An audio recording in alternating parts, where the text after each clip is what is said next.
Arman pulang dengan kantong yang kosong dan kepala yang penuh suara-suara kecil yang menuduh.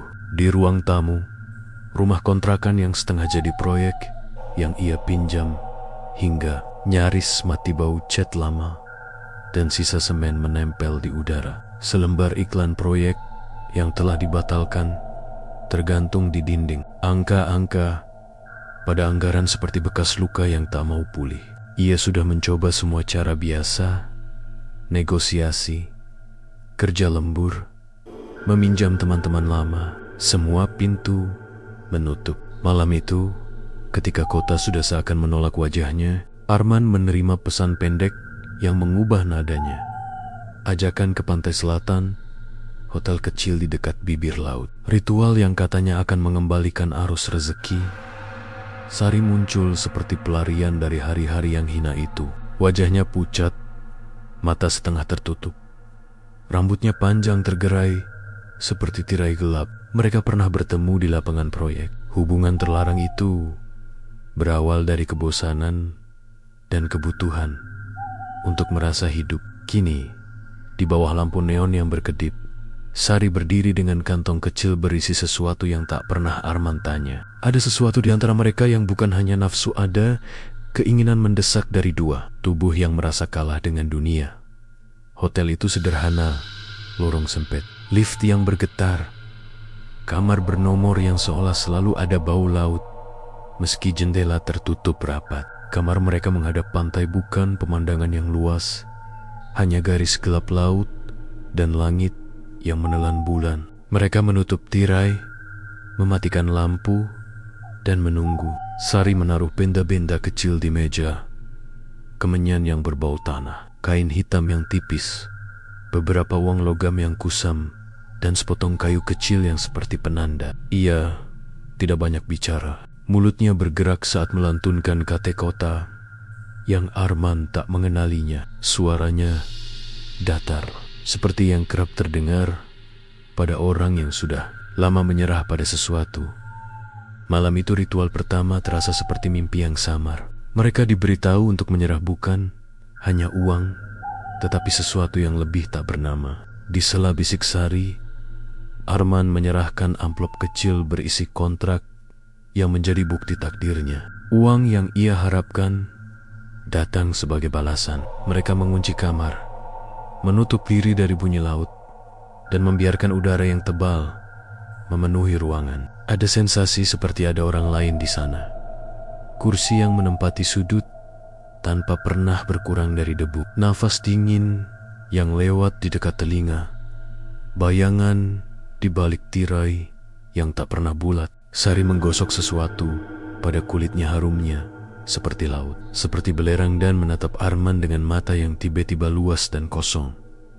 Keesokan paginya, telepon Arman berdentang tanpa henti. Sebuah perusahaan lokal yang pernah menolak proyeknya kini menawarinya pekerjaan besar. Klien lama tiba-tiba mengirim DP yang besar. Uang masuk satu persatu, seperti air yang memenuhi ember yang lama kosong. Hati Arman melonjak, rasa lega menyengat sampai ke ujung jari. Ia mulai percaya ada sesuatu yang bekerja untuknya. Ia membayar utang kecil, membetulkan pipa, menutup beberapa lubang di rumah kontrakan. Malam-malam berikutnya, Sari mengajaknya kembali ke kamar yang sama. Ritual diulang, sedikit berbeda. Setiap kali bait-bait yang lebih rumit. Lambang yang digambar di lantai. Semburan asap yang meninggalkan rasa logam di lidah. Setelah setiap kali itu, rezekinya memang meningkat lagi. Keberuntungan mengalir seperti pasang surut yang menguntungkan. Tapi di balik angka-angka yang naik, Sari berubah perlahan. Awalnya Arman mengira lelah. Mereka memang melakukan sesuatu yang melelahkan, menunduk pada sesuatu yang tidak bisa ia jelaskan. Namun perlahan, keceriaan kecil yang dulu melingkupi Sari menghilang. Ia makan sedikit, suaranya makin pelan. Dan ketika Arman memeluknya di malam yang biasa, tubuhnya terasa seperti boneka hangat tapi kosong, seperti kantong kain yang diisi udara. Matanya memantulkan cahaya, tapi di dalamnya tidak ada kilau, hanya satu ruang kosong yang menelan. Arman menolak melihat perubahan itu. Ia menutup telinga tiap kali Sari menggumamkan kata-kata yang membuat bulu kuduknya berdiri. Ia membenarkan dirinya sendiri dengan hasil yang nyata. Proyek datang, rekening terbayar. Di siang hari, ia tertawa di depan klien. Di malam hari, ia menutup tirai kamar hotel dan menunda rasa bersalahnya. Kesenangan instan itu terasa manis, sampai suatu hal kecil muncul dan mengikis batu sandarannya. Pada ritual ketiga, ketika benda-benda diletakkan dalam formasi yang lebih rapi, ada sesuatu yang berbeda. Udara turun menjadi lebih berat, seperti balok batu menekan dada mereka. Sari berdiri di tengah lingkaran, menutup mata, dan senyumnya seperti retakan kaca. Ia hadir malam ini, bisiknya. Ia sudah lama menunggu yang rela. Suara itu tidak menakutkan, malah lembut. Tapi ada sisi dari suara itu yang seperti suara orang lain, yang menutupi suara Sari, sebuah gema asing yang menyerabut kata-katanya. Arman merasa mulutnya kering. Di luar, ombak berderai, tapi di kamar itu suara ombak hilang, tersedak oleh sesuatu yang lebih dalam. Ada desahan pendek yang bukan berasal dari manusia. Sebuah napas yang bukan napas manusia, halus, tajam, dan dingin. Kursi di sudut ikut bergetar sedikit, seperti diusap oleh tangan yang tidak ada. Sari menunduk dan menatap lantai. Tangannya gemetar, namun ia terus mengucap ritualnya. Arman berdiri, bingung, takut, dan di saat yang sama tergoda. Ia berkata, ia akan pergi. Ia berjanji pada dirinya untuk hanya sekali, untuk terakhir kali. Sari mengangkat kepala matanya, bertemu matanya, dan ia tersenyum. Namun senyum itu membuat Arman terguncang sampai ke dasar. Ritual itu berakhir seperti selubung yang tertutup rapat. Mereka kelelahan, tapi ketika lampu menyala, notifikasi di ponsel Arman berjatuhan seperti hujan. Klien baru, transfer yang tak ia sangka, angka-angka yang dulu hanya mimpi. Semua bukti menunjuk pada satu kesimpulan: sesuatu bekerja. Di balik itu, Sari semakin tenggelam dalam keheningan. Ia tidur lama, sering tidak ingat makan, dan ketika Arman menyentuh tangannya, tubuh itu terasa seperti benda mati yang hangat. Ia mulai sering menatap ke pojok kamar, menatap ke arah di mana tak ada apa-apa, atau setidaknya tidak jelas terlihat oleh mata Arman. Seorang malam, ketika bulan tertutup awan, Arman bermimpi. Dalam mimpinya, ia melihat pantai, garis pasang yang berjalan maju, menghempas sesuatu ke daratan. Ada bentuk yang tersapu, tak sempurna dalam garis, tapi bergerak seperti ikal rambut pada gelombang. Dalam mimpi itu, Sari berjalan tanpa kaki yang basah, menoleh pada sesuatu yang berdiri di ujung pasir, sesuatu yang tidak ia lihat. Namun Sari menyapa seperti seorang istri menyapa suaminya. Setelah lama berpisah, Arman terbangun dengan jantung berdegup sampai ke tenggorokan. Di kamar, Sari berbaring nyenyak, namun ada bekas basah seperti embun di ujung selimutnya. Ia menyingkap tirai sedikit. Dari celah itu, langit malam kehilangan suaranya angin berhenti.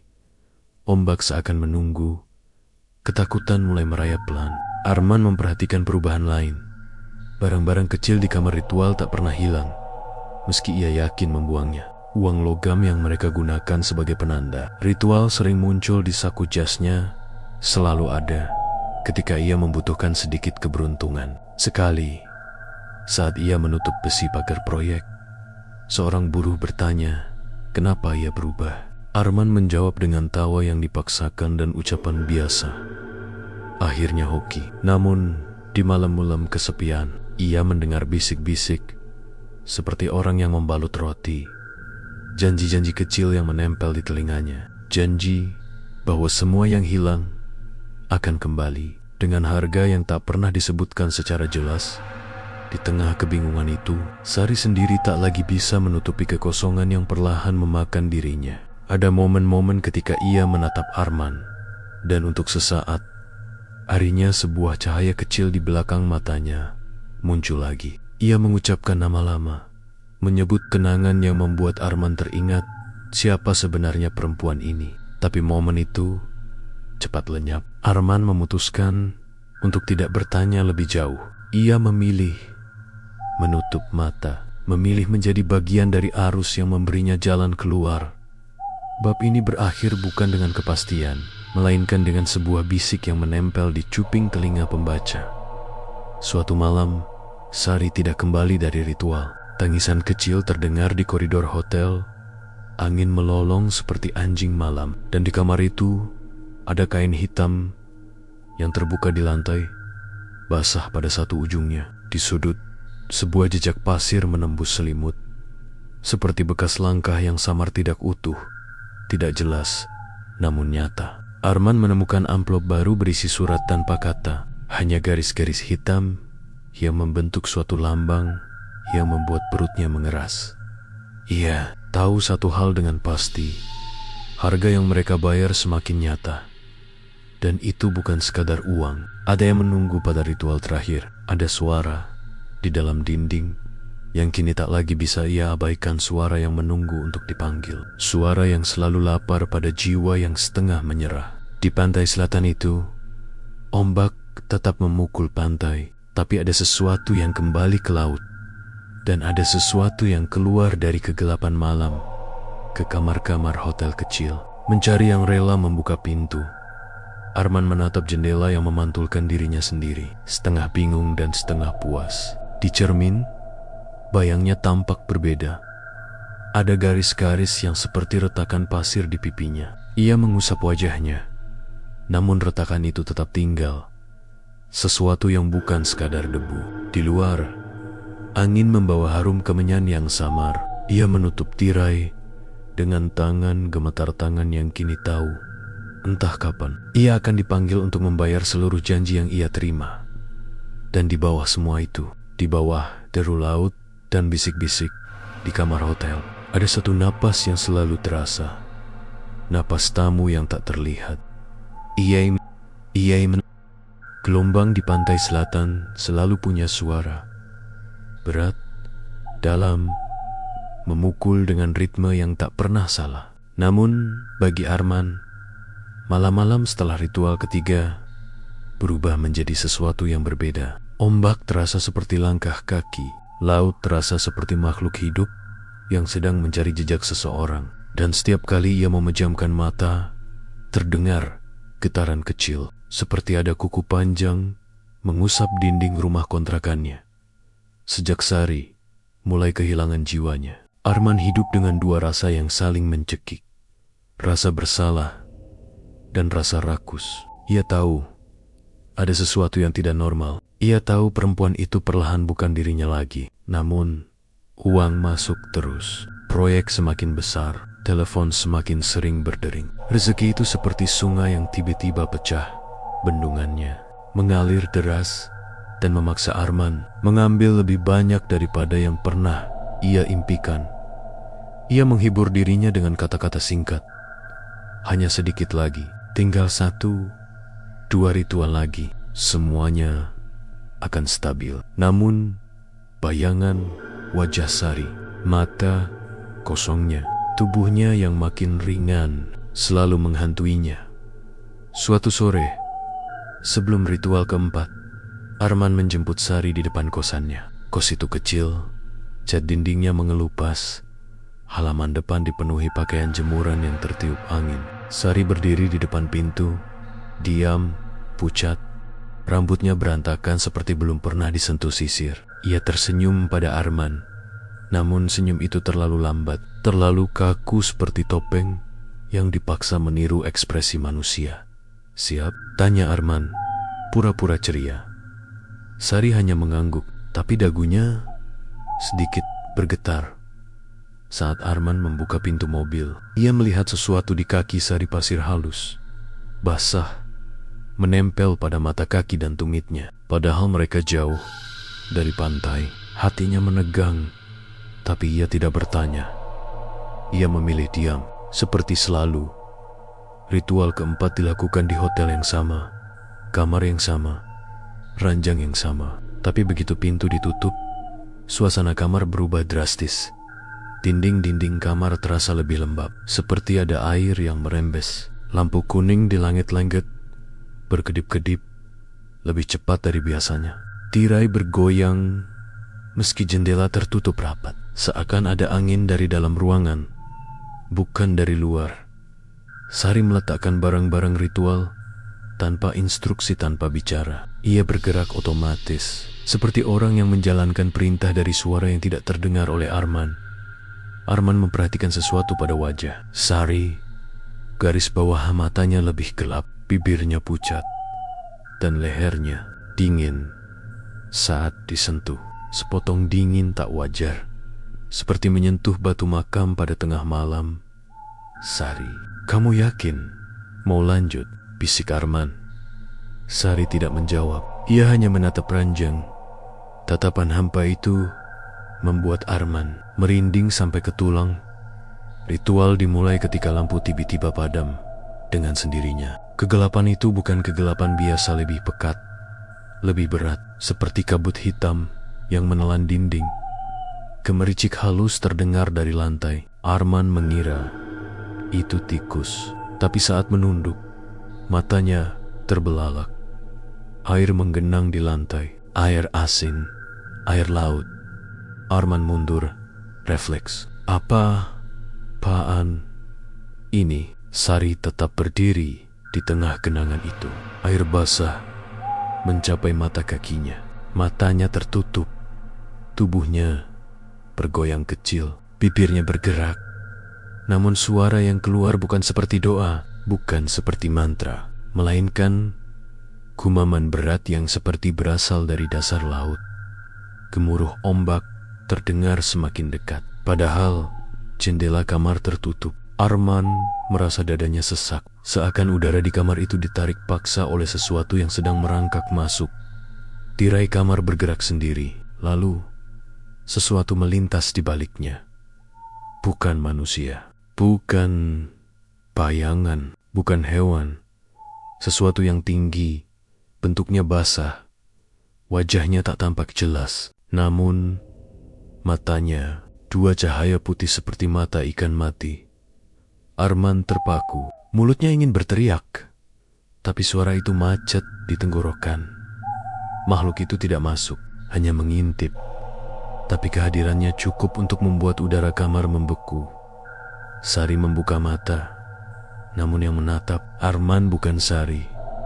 Matanya kosong sepenuhnya, hitam seperti tinta tumpah. Tidak ada warna, kecuali lingkaran abu-abu pucat, seperti mata seseorang yang sudah tenggelam lama di dasar laut. Mulut Sari terbuka, pelan, seperti sedang menahan sesuatu keluar dari dalam dirinya.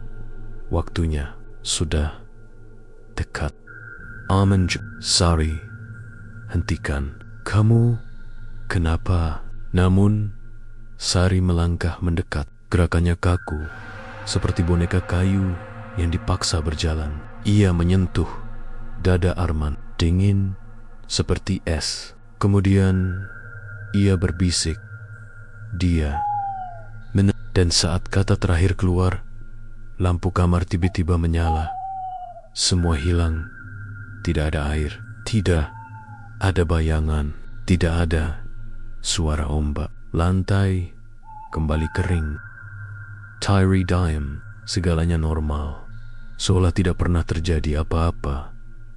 Hanya Sari yang tetap berdiri, rambutnya basah seperti baru keluar dari laut. Arman mundur beberapa langkah, napasnya kacau. Sari, apa yang barusan terjadi? Sari menyentuh bibirnya sendiri kebingungan. Aku nggak ingat. Malam itu ritual tetap berlanjut. Atau tepat, ritual memaksa mereka. Ada momen ketika Arman yakin ia tidak menggerakkan tubuhnya. Ada momen ketika ia merasa ada tangan lain yang menekan bahunya. Ada nafas dingin yang menyentuh punggungnya. Ada ranjang yang bergetar pelan padahal tidak ada yang menyentuhnya. Dan di akhir ritual, tepat ketika semua selesai, Arman mendengar suara. Jelas, dekat, tepat di belakang telinganya. Satu lagi, ia menoleh cepat. Tidak ada siapa-siapa, tapi di permukaan cermin kamar terlihat bekas jejak jari panjang, basah, menggores tulisan samar, bayaran, belum, lunas. Keesokan paginya, matahari bersinar cerah, seperti tidak ada apa-apa semalam. Namun tubuh Sari semakin lemah, pipinya cekung, suaranya pelan. Ia seperti berjalan sambil menahan beban berat. Arman mengantar Sari pulang, tapi ketika menurunkannya di depan kos, Sari menyentuh tangannya dan berbisik, "Arman, kalau nanti dalam mimpi kamu lihat aku, jangan samperin, jangan jawab panggilan aku. Tolong." "Kenapa? Apa maksudmu?" Arman menahan lengannya. Sari tersenyum lemah, tapi matanya tampak ketakutan. "Karena yang manggil nanti bukan aku." Malam itu Arman mimpi ia berada di pantai yang gelap. Ombak tidak berbunyi. Udara berat seperti kain basah. Di kejauhan, seseorang berdiri, rambut panjang, tubuh memakai gaun putih. "Sari," panggil Arman. Perempuan itu menatap ke arahnya, namun wajahnya tidak terlihat. Ia melambai pelan.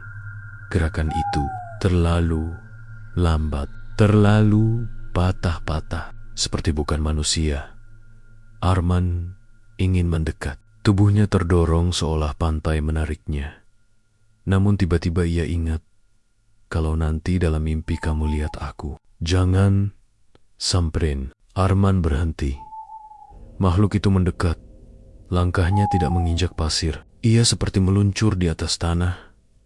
Ketika jaraknya tinggal beberapa meter, wajahnya terlihat.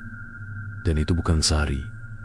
Mulutnya sobek panjang sampai ke telinga. Kulitnya biru pucat, matanya hitam total. Urat-urat di lehernya menggembung, bergerak-gerak seperti ada sesuatu berenang di dalam tubuhnya. Makhluk itu membuka mulut dan keluar suara Sari. "Arman, bantu aku." Arman terbangun sambil menjerit. Namun yang membuatnya benar-benar ingin pingsan adalah ini. Di ujung ranjangnya ada pasir basah dan bau laut memenuhi kamarnya, di mana mimpi dan dunia nyata mulai bercampur. Dan Arman baru menyadari ritual terakhir menunggu, dan makhluk itu sudah masuk.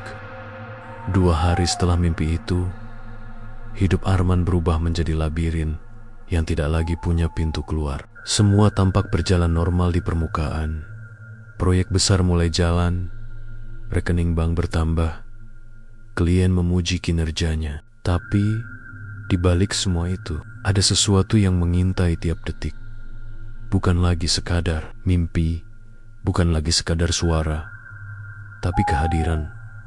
Seperti bayangan basah yang mengikuti dari belakang, Sari mendadak menghilang dari markas kontraktor, dari kosnya, dari telepon. 2 hari, tidak ada kabar. Arman mencoba menghubungi, berkali-kali pesan, centang 1. Panggilan langsung ditolak. Hingga akhirnya, sebuah pesan tiba jam 2:17 dini hari. "Jangan cari aku lagi dibersihin." 3 kata terakhir membuat jantung Arman berhenti sesaat. Dibersihkan oleh siapa? Untuck. Pikirannya mengarah pada satu sosok makhluk dengan mata seperti ikan mati yang sempat mengintip dari balik tirai. Malam itu, Arman memutuskan untuk tidur lebih cepat. Ia lelah secara mental dan tubuhnya gemetar sejak mimpi pantai. Namun pukul 1, suara ketukan datang dari ruang tamu. Tok, tok, tok, pelan, berirama, seperti mengetuk pintu dari dalam rumah. Padahal ia tinggal sendirian. Arman menahan napas. Ia memegang gagang pintu kamar tidur. Ketukan terulang. Tok, tok, tok. Ia memberanikan diri membuka pintu. Perlahan, ruang tamu kosong. Lampu remang-remang, namun bau amis laut menguar. dan di karpet ada jejak kaki basah. Jejak kaki perempuan, lengkap dengan garis jari-jari kecil di ujungnya. Arman mundur, napasnya memburu. Sorry, tiba-tiba sesuatu berlari singkat di lorong menuju dapur. Bukan manusia, bukan hewan. Suara larinya tidak seperti kaki, melainkan seperti sirip yang menyeret lantai. Arman langsung menutup pintu kamar dan mengunci diri. Ia tidak tidur sama sekali. Pukul 03.48, ponselnya bergetar. Nomor tidak dikenal. Arman menjawab tanpa pikir panjang. Halo Sari, yang terdengar hanya suara ombak. Dalam, serak, seperti dari mulut yang penuh air. Lalu suara perempuan, lirih, patah-patah. Bukan Sari, dia hampir siap. Arman merinding dari kepala sampai kaki. Siapa di sana? Perempuan itu terisak, lalu berkata pelan, seperti orang yang tenggelam. Pergi, jauh, jangan ikut ritual terakhir. Dia nggak mau kamu pergi. Sebelum Arman sempat bertanya, telepon mati. Layar kembali gelap. Namun di kacanya muncul embun basah, seolah seseorang meniup langsung ke layar ponselnya. Arman melepaskan ponsel itu dengan panik. Keesokan harinya, Arman menerima pesan lain. Kali ini dari Sari.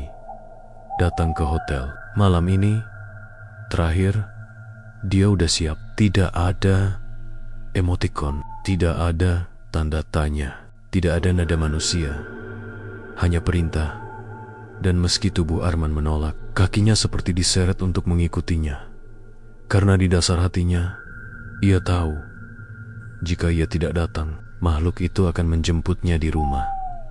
Pukul 22.3, Arman sudah berada di depan hotel kecil itu. Lampu koridor berkedip pelan, seperti memberi sinyal saat ia melangkah ke lobi. Resepsionis tua yang biasanya menyapa, kini hanya menatapnya dengan ekspresi takut. Pak, jangan naik, kata resepsionis itu pelan. Arman berhenti. Kenapa? Sejak 3 hari lalu, kamar itu seperti hidup sendiri. Ada suara orang ketawa, suara perempuan nyanyi dari kamar mandi. Dan semalam saya lihat tangan keluar dari celah pintu, Pak. Arman menelan ludah. Resepsionis itu menambahkan, suaranya bergetar. Kalau bapak sayang nyawa, pulang. Arman tidak menjawab. Ia menekan tombol lift. Lift bergetar naik. Lampunya menyala mati, seperti napas seseorang yang tersengal. Saat pintu terbuka, lorong lantai 3 gelap total. Tidak ada lampu, tidak ada suara. Hanya bunyi kring, kring, kring. Dari lonceng kecil di ujung lorong yang sebelumnya tidak pernah ada. Arman berjalan pelan. Setiap langkah terdengar seperti menyentuh genangan air. Di depan pintu kamar ritual itu, Arman melihat sesuatu yang membuat darahnya membeku. Ada bekas gores panjang, seperti cakaran makhluk air di kayu pintu. Ada bintik-bintik air menetes dari bawah pintu, mengalir perlahan menuju lorong. Dan yang paling menakutkan, pintu itu sedikit terbuka, seolah seseorang sudah menunggunya. Arman mendorong pintu. Kamar gelap, bau amis laut menusuk hidung. Dan di tengah kamar, Sari berdiri membelakanginya. Rambutnya mengembang, basah sampai menetes. Pakaiannya kusut, tubuhnya kurus, hampir seperti tinggal kulit.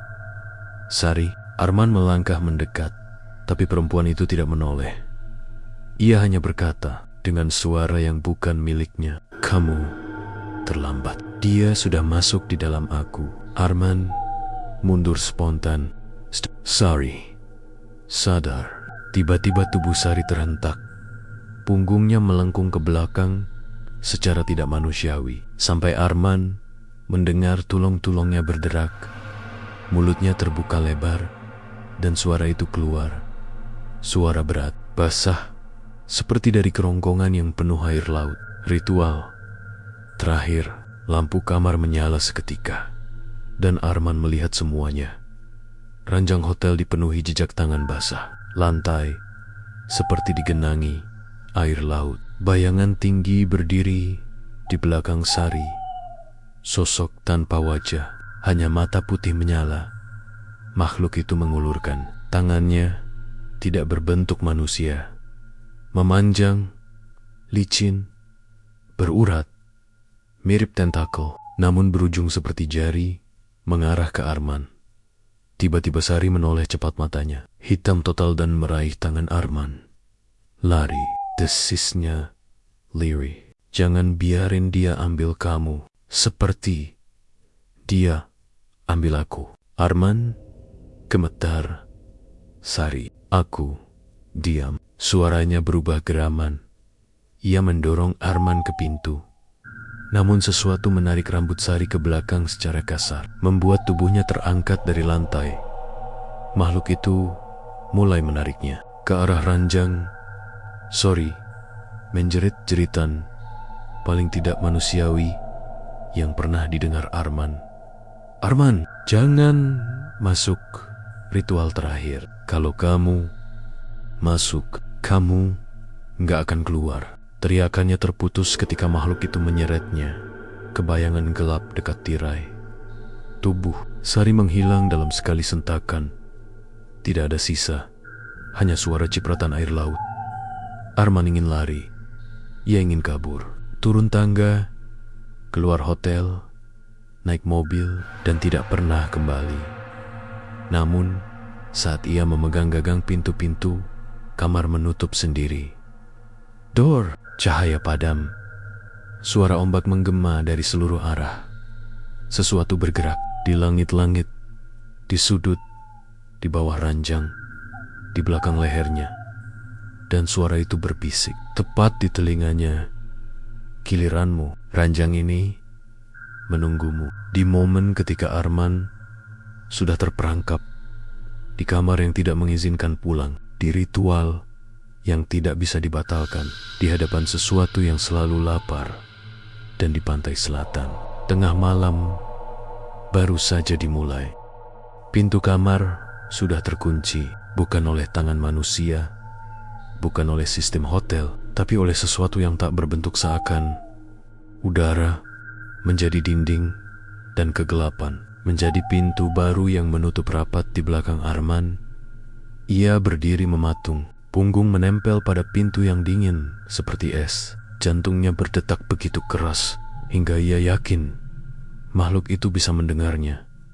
Di dalam kamar 308 itu tidak ada lagi ruang untuk percaya bahwa ia hanya berhalusinasi karena sesuatu sedang bergerak di kegelapan. Bukan di satu titik tapi di 3, 4, 5 titik sekaligus. Udara berubah seperti hutan bawah laut. Lembab, berat, dan dingin seperti tangan mayat. Arman memejamkan mata, tapi itu hanya membuat suara-suara semakin jelas. Cecak-cecak-cecak, suara kulit basah bersentuhan dengan ubin. Get seperti daging diseret di lantai tok. Tok, bunyi kuku panjang mengetuk dinding, bergerak dari kiri, lalu ke kanan, lalu ke belakangnya. Di balik tirai, terdengar napas panjang, berat, dan berlendir. Arman tahu, itu bukan Sari. Makhluk itu belum selesai. Ritual terakhir baru dimulai. Lampu kamar hotel berkedip, sekali-sekali saja memberi kilatan cahaya. Dan selama 0,5 detik itu, Arman melihat sesuatu yang membuat lututnya lemas. Makhluk itu merayap di langit-langit. Tubuhnya seperti manusia yang direndam air berhari-hari. Kulit pucat kebiruan, rambut panjang meneteskan air. Lengannya panjang tak proporsional, seperti ranting patah yang dipaksa memanjang. Kakinya menyentuh langit-langit tanpa gravitasi. Kepalanya miring, matanya putih tanpa bola, dan mulutnya tidak tertutup, bergerak seperti ikan yang kehabisan udara. Ketika lampu mati kembali, Arman hampir pingsan. Napas makhluk itu kini terdengar tepat di atas kepalanya. Arman merinding sampai kulit kepalanya terasa ditarik. Dari arah kamar mandi terdengar suara perempuan memanggil lirih. Arman. Arman membeku. Suara itu suara Sari. Persis. Namun Sari sudah diseret ke kegelapan kamar beberapa menit lalu. Arman. Tolong aku. Arman menggigit bibir sampai berdarah. Tidak. Itu bukan dia. Itu bukan manusia. Arman. Kamu sayang aku kan? Suara Sari berubah lembut. Seperti saat mereka pertama kali bertemu. Nada manja. Nada mengajak. Nada yang hanya Sari miliki. Napas Arman tersengat. Ia ingin berlari. Ingin membuka pintu. Ingin kabur. Tapi tubuhnya tidak merespons. Lalu suara itu berubah. Ketika memanggil lagi. Nadanya seperti dua suara sekaligus suara Sari. Dan suara makhluk lain di belakangnya. Aku masih bisa kamu selamatkan. Kalau kamu mau ikut. Keranj. Arman menutup telinga sekeras mungkin.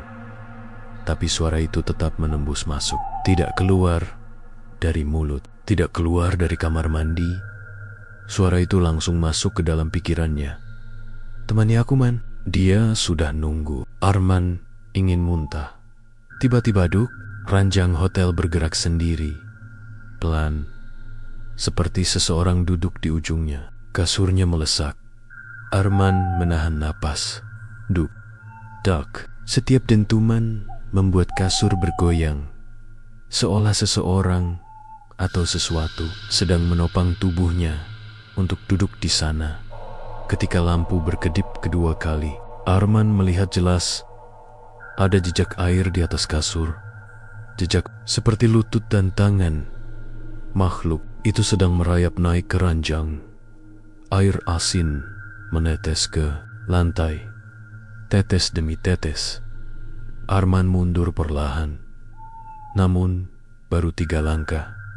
Cerak, lengan panjang makhluk itu keluar dari bawah ranjang dan meraih kaki Arman menjerit jeritan pendek. Tertahan, putus.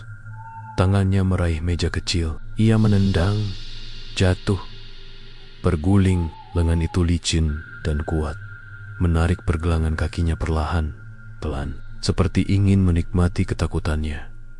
Arman meronta, menendang, memukul bagian tangan makhluk itu.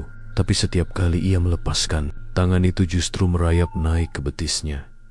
Ia seakan bisa merasakan kulit dingin itu seperti kulit manusia yang sudah lama tewas di air. Akhirnya Arman menemukan kekuatan untuk meraih lampu tidur dan memukul makhluk itu. Lengan itu terlepas.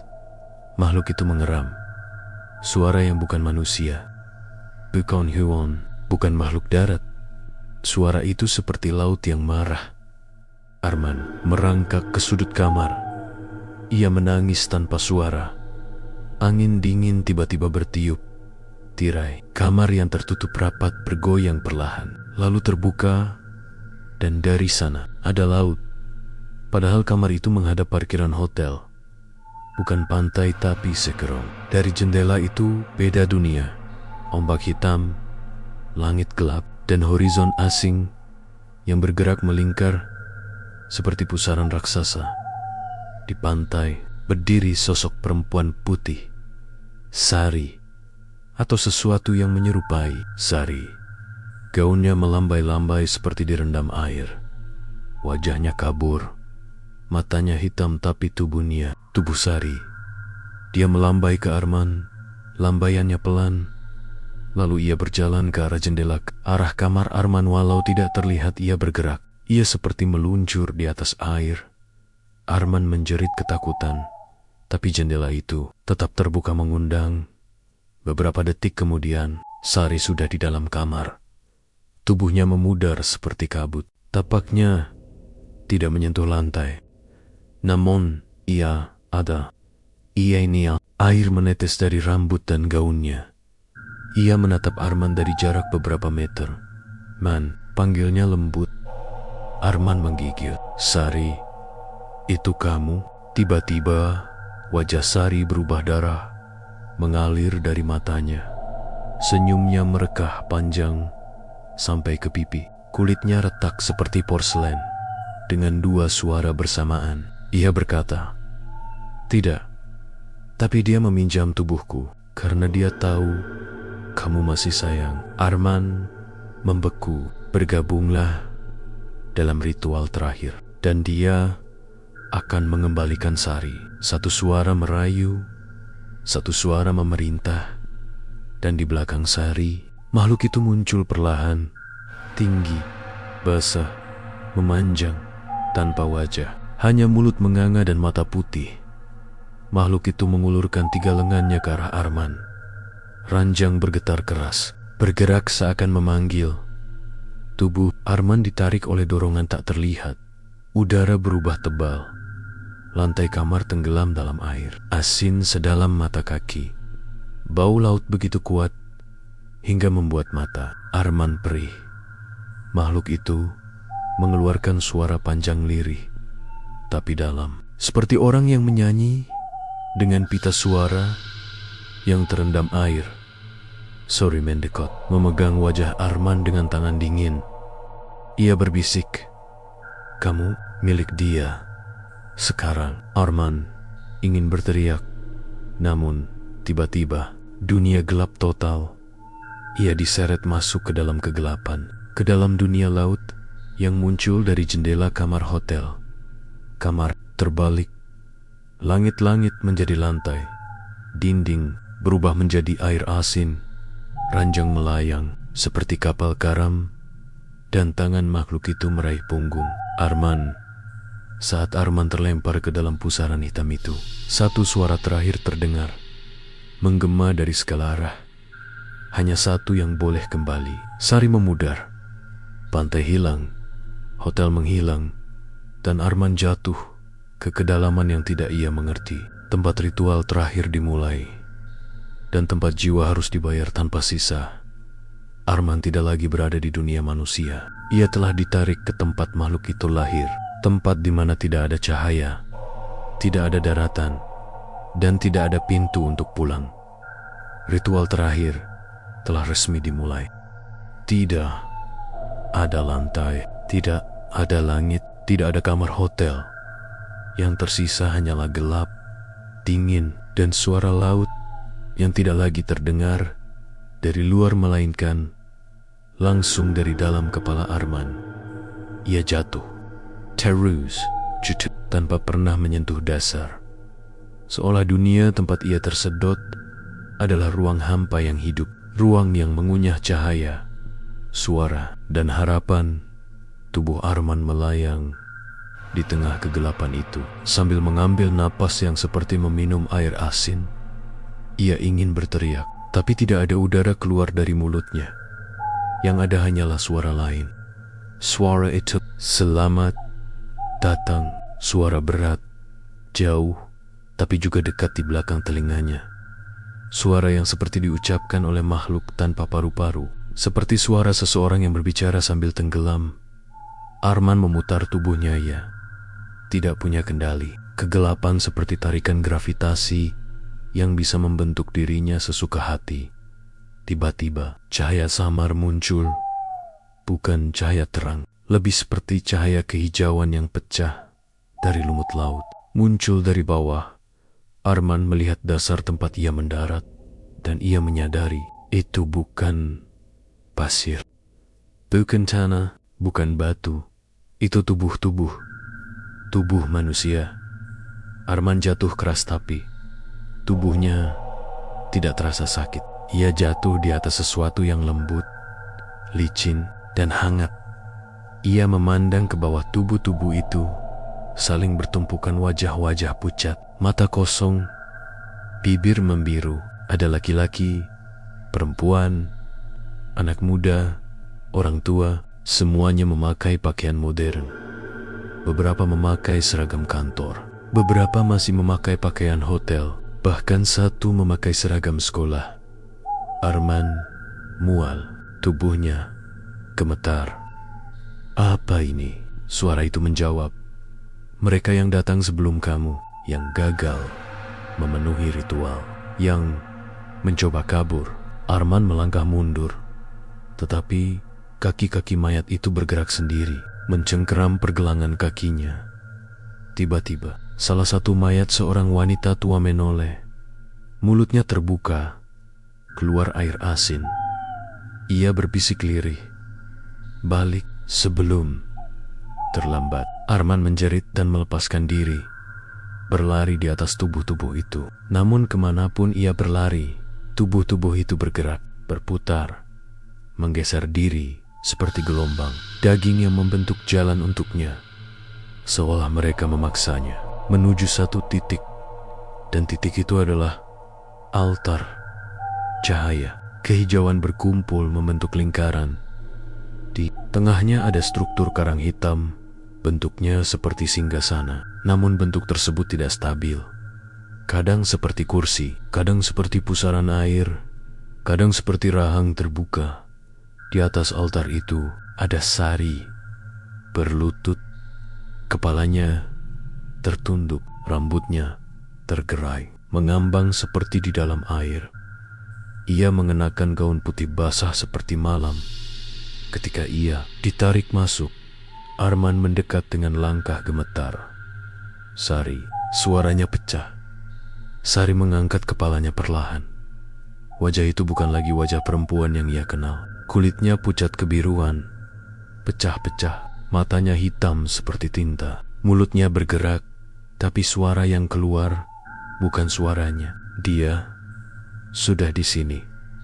Arman menahan napas. Ritual terakhir hanya butuh satu hal. Tubuh Sari tiba-tiba menegang, seperti tali yang ditarik dari dua arah. Air asin keluar dari hidungnya, telinganya, bahkan sudut matanya. Satu jiwa yang diserahkan dengan rela. "Aman Manda, aku nggak mau mati." Sari tersenyum. Senyum itu sobek sampai ke pipi. "Kamu tidak harus mati. Kalau ada yang menggantikanmu." Arman membeku. Sari menatapnya tanpa berkedip. "Aku." Sari menatap Arman lama. Matanya basah, bukan air laut, tapi air mata. Suara yang keluar, kali ini suara Sari yang asli lemah, pecah, hampir tidak terdengar. "Arman, aku mau kamu hidup." Arman terguncang. Kenapa kamu begitu?" Sari mengusap pipinya sendiri. Air asin mengalir di sela jari-jarinya. "Aku cinta kamu, Man. Meski hubungan kita salah, meski semuanya kotor, tapi aku hanya punya kamu." Arman menutup mulut, tubuhnya goyah. Sari menambahkan, "Aku milih ikut ritual dari awal, bukan cuma buat kekayaan kamu, tapi karena aku pengen kamu bisa keluar dari kesusahan." Arman menangis. Sari tersenyum sedih. Tapi aku nggak nyangka, makhluk itu maksa pembayaran yang lebih besar. Lalu suaranya berubah menjadi gertakan makhluk itu. Tidak ada yang lebih besar dari jiwa. Air laut meledak dari bawah altar. Cahaya hijau memantul di wajah Sari. Sari menjerit. Tubuhnya tersentak. Makhluk itu mulai keluar. Air bergolak. Laut hitam berputar. Sesuatu naik dari kedalaman tinggi. Kurus. Tubuhnya memanjang seperti gabungan manusia dan ikan raksasa. Kulitnya pucat. Tulang rusuknya terlihat. Mulutnya sobek dari dagu sampai dada. Mata putihnya menyala seperti bulan tenggelam. Saat makhluk itu berdiri tegak, Arman hanya bisa menatap dengan ketakutan murni. Makhluk itu berbicara tanpa mulut bergerak. Satu jiwa sudah dipilih. Arman mundur. Makhluk itu menunjuk Sari. "Dia sudah menjadi milikku." Sari menengus, tapi mengangguk pasrah. Namun, tiba-tiba makhluk itu berpaling ke Arman. "Tapi aku menginginkan yang lain." Arman terdiam. Makhluk itu mendekat setiap langkahnya, membuat tubuh-tubuh manusia di sekitar altar bergetar. "Jiwamu lebih berharga." Tangan makhluk itu yang berujung tajam meraih Arman. Sari menjerit, "Jangan, dia sudah punya aku. Ambil aku." "Jangan." "Diakan." Makhluk itu menoleh ke Sari. "Kau sudah milikku." Tapi dia belum menyerah. Air laut meledak seperti badai. Makhluk itu mengulurkan 3 lengannya ke Arman. Arman merasakan tubuhnya ditarik oleh kekuatan yang mengguncang jantungnya. Ia hanya bisa berteriak, "Sorry." Sari memeluk Arman dari belakang erat, kuat, penuh ketakutan dan cinta. "Sorry man." Suara Sari pecah. "Kalau ada hidup kedua, aku pengen jadi orang baik, bukan selingkuhan, bukan perempuan rusak, tapi seseorang yang bisa kamu banggakan." Arman menjerit, Jangan tinggalin aku." Tubuh Sari mulai memudar. Dulu ia ditarik oleh makhluk itu. Sekarang ia menyerahkan dirinya sendiri. Air laut naik seperti menelan altar. Sari melepaskan pelukan pelan-pelan. Senyumnya lembut, meski wajahnya penuh retak kulit. "Maafin aku ya, Man." Arman mencoba memeluknya lagi, tapi tubuh Sari berubah menjadi air, menetes di tangannya dan menyatu dengan laut gelap.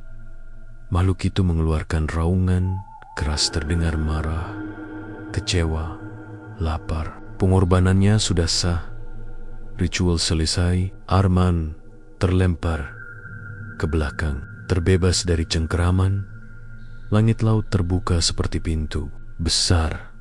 Arman tersedot ke dalam cahaya putih yang menyilaukan. Ia menjerit. Laut lenyap, makhluk itu lenyap, tubuh-tubuh itu lenyap, dan nama Sari menggema untuk terakhir kalinya. Sorry. Sari. Arman tersadar di lantai kamar hotel. Kamar 308. Basah, hampa, sunyi. Tidak ada Sari, tidak ada makhluk, hanya Arman seorang. Dan di ranjang ada catatan kecil, basah air asin. "Aku sudah bayar semuanya. Hidup dan jangan cari aku, Sari." Arman menangis sampai tidak sadar waktu. Ketika akhirnya ia berdiri, ia menyadari sesuatu. Air mata yang jatuh ke lantai berubah menjadi pasir pantai. Ritual selesai, tapi jejaknya akan menempel selamanya. Arman selamat, tapi ia bukan lagi manusia yang sama. Sari mati untuk menggantikan dirinya. Makhluk itu kini punya jiwa baru, dan pantai selatan masih menunggu jiwa berikutnya. Pagi itu, matahari terbit di pantai selatan tenang, lembut, sama seperti hari-hari biasa. Namun bagi Arman, dunia terasa berbeda sepenuhnya. Ia berdiri di depan jendela kamar hotel yang masih basah oleh embun laut. Pakaian yang ia kenakan semalam tercabik di beberapa bagian, seolah ada cakar besar yang pernah menempel di sana. Napasnya pendek, seperti paru-parunya terisi air asin yang tak bisa hilang. Di ranjang, secari kertas milik Sari masih tergeletak, basah. Tetapi tinta, tulisannya tidak luntur sama sekali. "Aku sudah bayar semuanya. Hidup dan jangan cari aku, Sari." Arman meremas kertas itu dengan tangan bergetar. "Aku gak mau kamu bayar semuanya sendirian," bisiknya pelan. Suara pecah, namun ia tahu kata bayar itu bukan kiasan. Ia merasakannya, dan bukti pertama muncul pagi ini setelah kembali ke Jakarta. Keajaiban itu datang seperti badai. Kontraktor yang dulu menolak bekerja dengannya tiba-tiba memanggil. Proyek yang tertunda berbulan-bulan tiba-tiba lolos. Isi rekeningnya naik drastis hanya dalam 3 hari. Setiap keberuntungan datang cepat, terlalu cepat. Arman mencoba tidak memikirkannya. Ia bekerja sepanjang hari, pura-pura tidak sadar bahwa uang yang masuk ke rekeningnya seperti aliran laut yang deras. Tapi malam adalah masalah. Setiap menjelang tidur, ia mendengar suara ketukan basah seperti jari-jari yang penuh air mengetuk kaca jendela. Tok, tok. Ia berpikir itu tetangga atau suara esi. Tapi suara itu selalu muncul tepat setelah ia mematikan lampu, dan taman di bawah apartemennya selalu kering, tidak ada tanda-tanda hujan. Namun ketukan itu selalu terdengar basah. Lalu malam kelima, ia melihatnya. Apartemen Arman berada di lantai 12. Tidak ada balkon, tidak ada tempat berpijak. Tapi malam itu, ia terbangun karena suara ketukan yang lebih keras dari biasanya. Tok, tok, tok. Kak Era. Arman duduk. Rambutnya berdiri. Jantungnya memukul dadanya seperti palu. Perlahan, ia melirik jendela. Dan di sana, di balik koker, ada jari-jari pucat seperti milik jenazah yang tenggelam. Ujungnya biru, kuku panjang, kulitnya keriput akibat air. Air menetes dari sela-sela kuku itu, mengalir ke bawah jendela. Arman membatu. Tidak, tidak. Ini halusinasi, tapi jari-jari itu bergerak, mengusap kaca dari luar, menulis sesuatu menggunakan air laut yang mengalir dari pori kulitnya. Tulisan itu muncul perlahan, huruf demi huruf. Arman terdorong ke belakang, napasnya tercekat. Jari-jari itu mengetuk lagi. Kali ini lebih lirih, lebih lembut. Tok, tok, seperti panggilan. Arman memejamkan mata, menahan napas. Ketika ia membuka mata lagi, jari-jari itu sudah hilang. Hanya ada bekas tulisan air asin yang mengering. Arman, dan suhu kamar turun drastis, membuat napasnya berasap. Ia tahu makhluk itu atau seseorang masih mengikuti. 3 hari setelah kejadian itu, Arman mulai mengalami gangguan lain.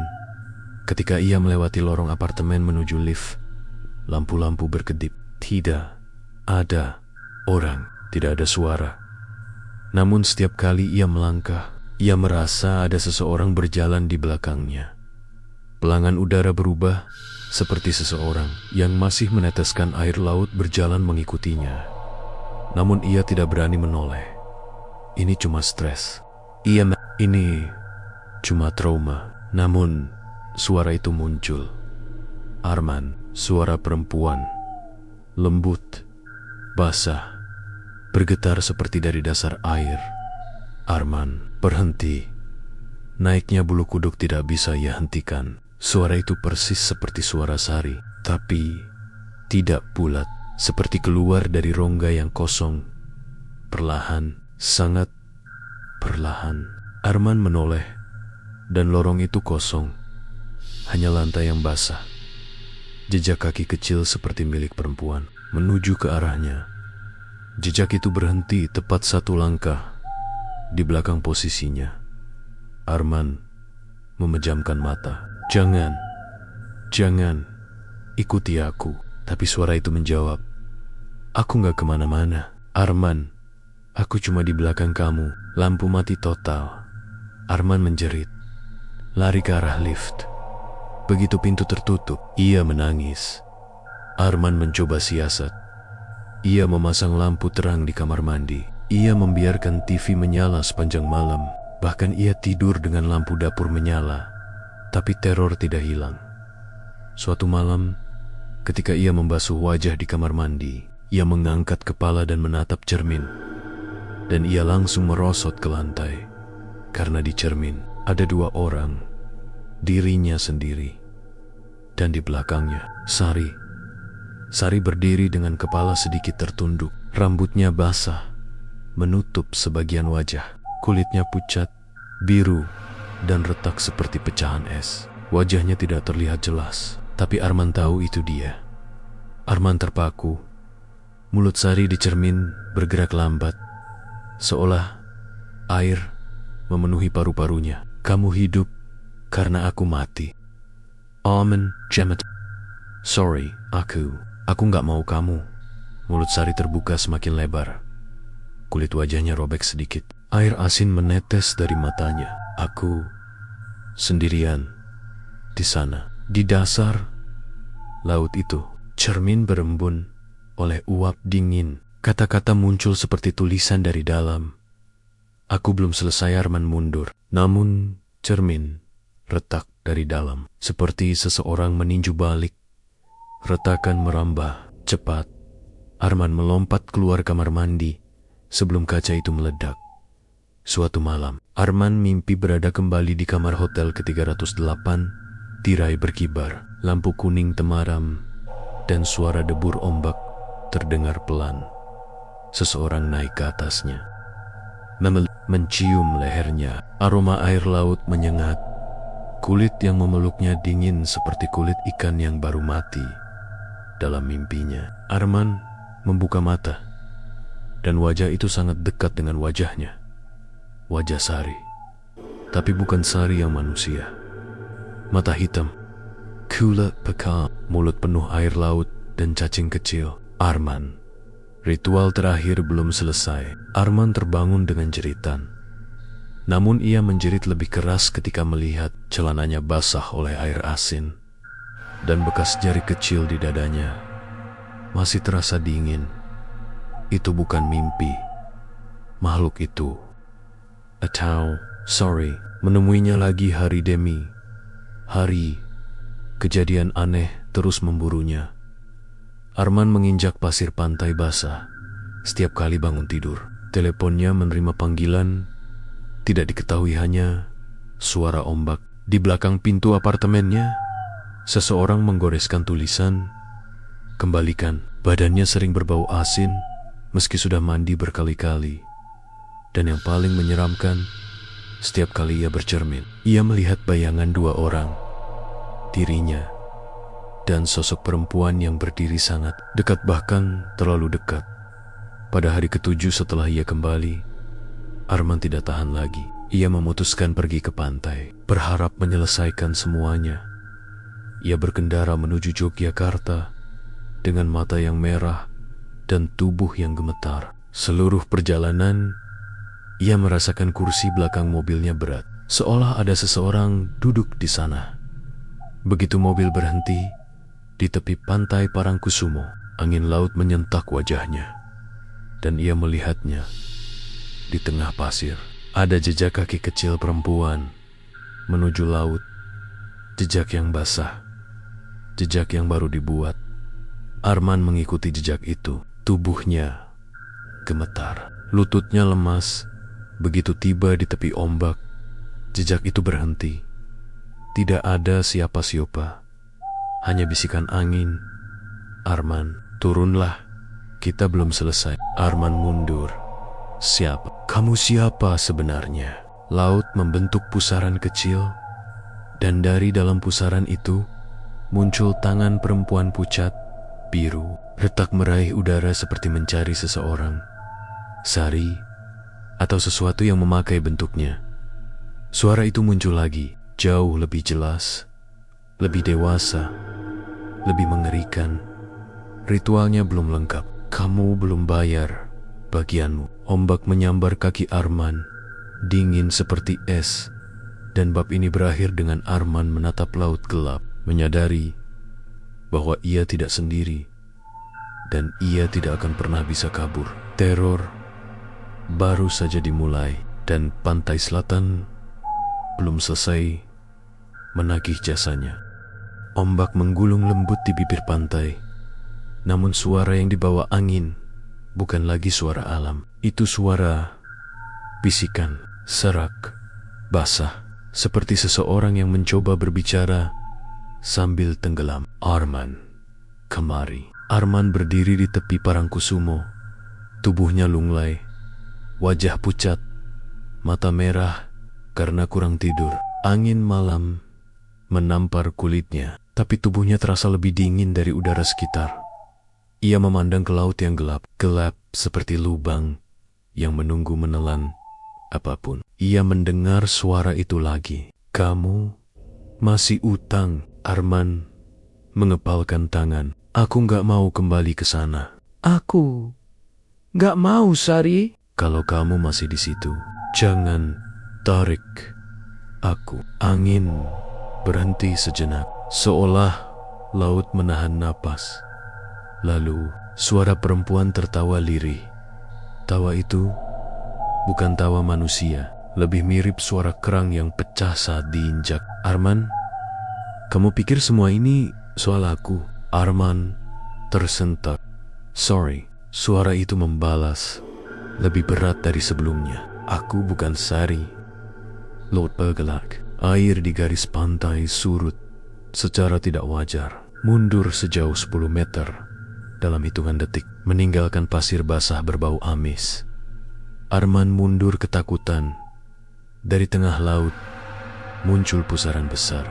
Cahaya kehijauan memancar seperti lampu dari dasar laut. Lalu sesuatu muncul, sosok tinggi, besar, kurus, kulitnya pucat kebiruan, seperti jenazah seminggu tenggelam. Rambut panjang, hitam, bergerak mengikuti gelombang air. Matanya kosong, putih sepenuhnya, dan tubuhnya diselimuti kain tipis yang terbuat dari lumut laut. Arman langsung lemas. Itu bukan manusia. Itu bukan Sari. Itu bukan makhluk yang pernah ia lihat. Makhluk itu berdiri, setengah tubuh, keluar dari laut. Air mengalir turun dari jari-jarinya yang panjang. Ia berbicara tanpa membuka mulut. Aku yang menagih. Arman menutupi telinga, namun suara itu terdengar dari dalam kepalanya. Jiwa perempuan itu tidak cukup. Arman menjerit. Aku gak mau ritual ini lagi. Aku mau selesai. Makhluk itu mendekat. Langkahnya menimbulkan riak besar di laut. Ritual memang sudah selesai.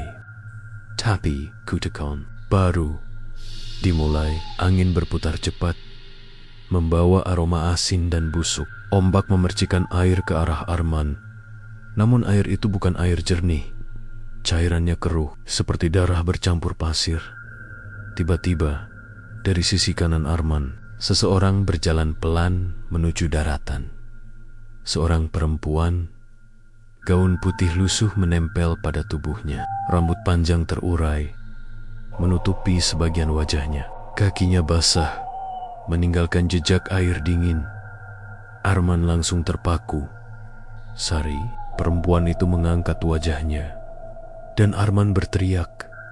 Itu memang Sari, namun wajahnya rusak. Separuh bagian kirinya membusuk, kelopak matanya robek, dan bola mata kirinya mengambang dalam lubang gelap. Mulutnya mengeluarkan gelembung air laut. Aman Manda, tidak, kamu sudah pergi, kamu sudah mati. Sari menggeleng perlahan. Aku tidak mati.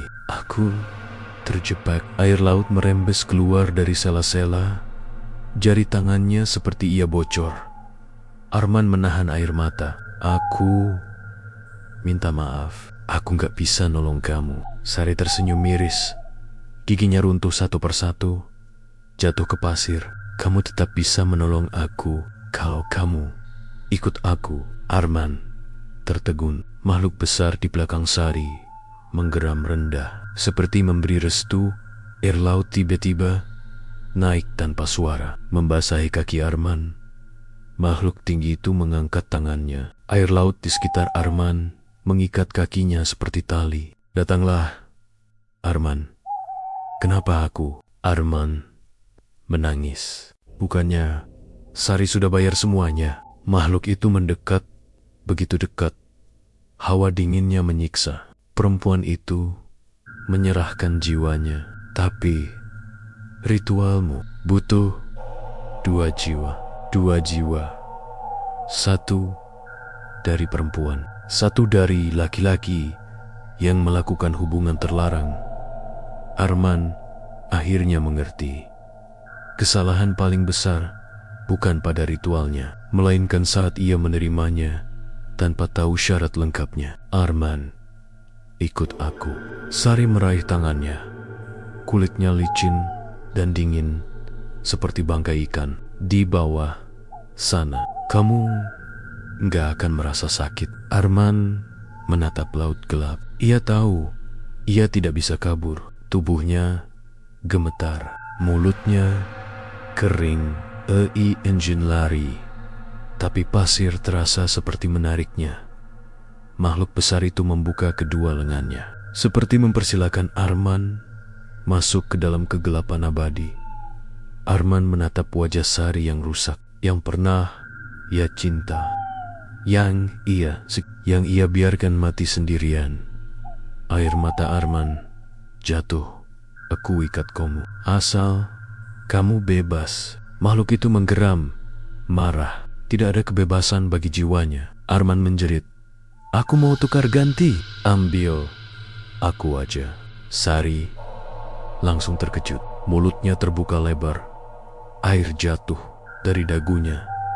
Arman, jangan. Tapi Arman melangkah ke arah laut. Air mulai naik sampai lutut, lalu perut, lalu dadanya. Kalau aku harus hidup dengan kesalahan ini seumur hidup, itu lebih buruk dari mati. Sorry, menanggus air laut mengalir dari matanya seperti hujan. Maafkan aku, Man. Aku yang harusnya mati sendirian. Arman memegang pipinya yang basah dan hancur. Sekarang kita bareng-bareng. Makhluk besar mengangkat kedua lengannya. Lot terbelah Arman ditarik ke dalam. Tarik aku aja. Lepaskan dia. Air laut menutup di atas kepala Arman. Dalam sekali, gelap sekali, dingin sekali. Namun sebelum ia benar-benar tenggelam, Sari mendorong tubuh Arman ke permukaan dengan kekuatan tak masuk akal. Arman terhempas ke pasir. Sari tersenyum, senyum paling manusiawi sejak ia berubah. Hidup Arman. Lalu makhluk itu menarik Sari kembali. Ia menjerit tanpa suara. Tangan Sari meraih udara terakhir kalinya, dan laut menelannya. Hening, seperti tidak pernah ada apapun. Arman terbaring di pasir. Tubuhnya gemetar. Suaranya hilang. Jantungnya sakit. Ia menatap laut kosong. Tidak ada pusaran. Tidak ada suara. Tidak ada makhluk. Hanya debur ombak biasa. Tapi menyimpan jiwa satu perempuan yang ia cintai. Arman menangis keras, memukul pasir, merasakan kehilangan yang tidak mungkin sembuh. Di tangannya, ia menemukan sesuatu yang tersisa. Cincin murahan yang dulu pernah ia belikan untuk Sari. Hadiah kecil dari laki-laki bodoh pada perempuan yang ia sia-siakan. Cincin itu basah oleh air asin, tapi hangat, seolah disentuhkan oleh tangan Sari sendiri. Arman menggenggam cincin itu erat dan berjanji tidak akan kembali ke pantai itu lagi. Namun, ketika ia berdiri, ombak terakhir malam itu datang dan menyentuh kakinya. Sesaat saja, namun cukup untuk meninggalkan satu tulisan tipis di pasir. Sampai jumpa. Tulisan itu hilang seketika, tersapu air. Arman terpaku, tubuhnya gemetar. Laut Selatan belum selesai dengannya. Tidak akan pernah benar-benar selesai. Tapi cerita ini berakhir di sini.